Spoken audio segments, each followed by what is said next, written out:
కోల్పోవటం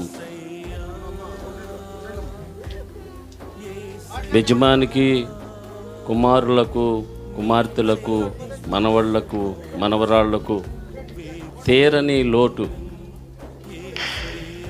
అమ్మగారికి నాకు మరి నిర్భారంలో పనిచేస్తూ అమ్మగారు వాళ్ళు నేను ఎప్పుడు హాస్పిటల్కి వెళుతూ ఉండేదాన్ని. దర్శించడానికి ఒక దినాన్న అమ్మగారి దగ్గరికి వెళ్ళి ప్రార్థన చేశాం. అమ్మగారికి ఆరోగ్యం బాగుండేది కాదు. 7 వారాల్లో ప్రార్థన చేస్తే అమ్మగారికి స్వస్థత వచ్చింది. ఇక నన్ను విడిచిపెట్టలా. అమ్మగారికి నాకు 15 ఏళ్ళు ఇప్పటికి ఈ గ్రామం రావటం మొదలేసి పుట్టింటోళ్ళు కూడా చూడరు. వారం రోజులుండి దేవుని పని చూసుకొని ఇక్కడే తల స్నానం చేసి నేను వెళుతూ ఉండేదాన్ని.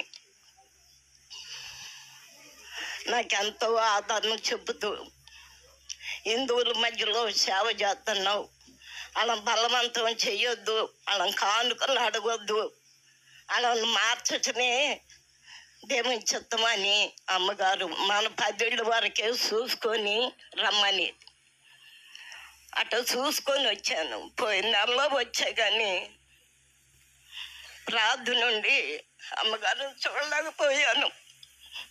ఈ నెలలో పేపర్లు వేయించుకున్నాం, మీటింగ్ పేపర్లో.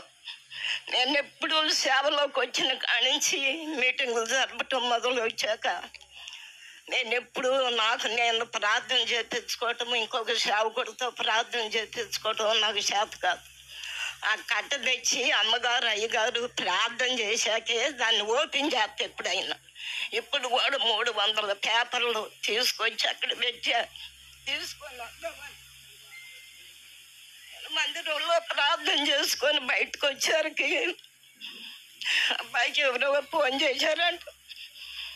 అదేంటి అమ్మగారు హాస్పిటల్లో ఉందంట అని చెప్పారు. నాకు దడ వచ్చేసింది.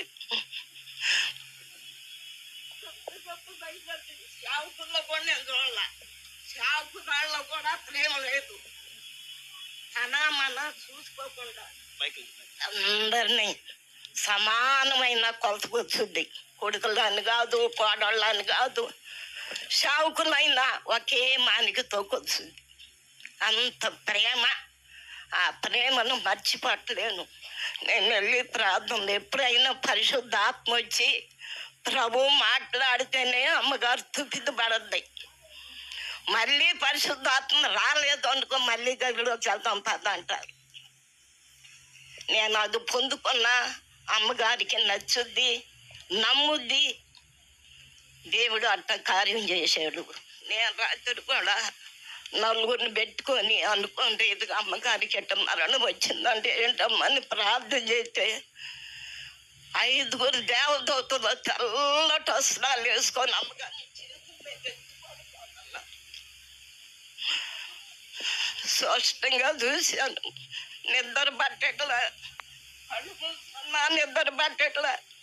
అయ్యా నన్ను ముందు తీసుకెళ్ళు, నేను అమ్మగారిని చూసుకోవాలి.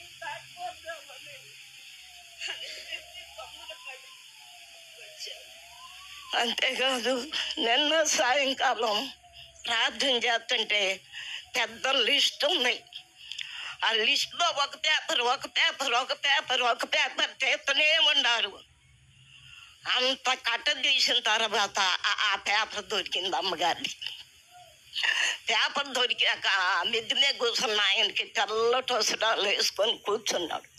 ఆ పేపర్ ఎత్తుకెళ్ళి ఆయనకి ఇస్తే టిక్ పెట్టాడు. ఆ పేపర్ మీద ఆ టిక్ పెట్టి తీసుకొని వెళ్ళమన్నాడు.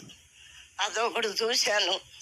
అయితే అయిపోయింది అమ్మగారికి పని. నేను ఎవరికో మళ్ళీ ఫోన్ చేయించాను, రాణి ఫోన్ చేయించాను. అమ్మగారు హాస్పిటల్లో ఉందంట. మరి నాగేశ్వరరావు గారు కావాలి చేశాడు. అయిపోయింది. మంచి దాసురాల్ని, ఇంత మంచి పిలుపు ఎవరితో చేపించుకోకుండా తిట్టించుకోకుండా అంత మంచి పిలిపించావయ్యా, నీకు వందనాలు. అయితే దూతలను పంపించి తీసుకొని వెళ్ళావయ్యా, నీ కుడి పార్శ్వంలో కూర్చోబెట్టుకయ్యా అని చెప్పి ప్రార్థన చేశాను. ఈ కొద్ది మాటలు దేవుడు దీవించను కాక. నేను చక్కని ట్రిబ్యూట్స్ అందించిన దైవ సేవకురాలు కోట గ్రేసమ్మ గారికి ప్రభు పేరిట ప్రత్యేక వందనాలు.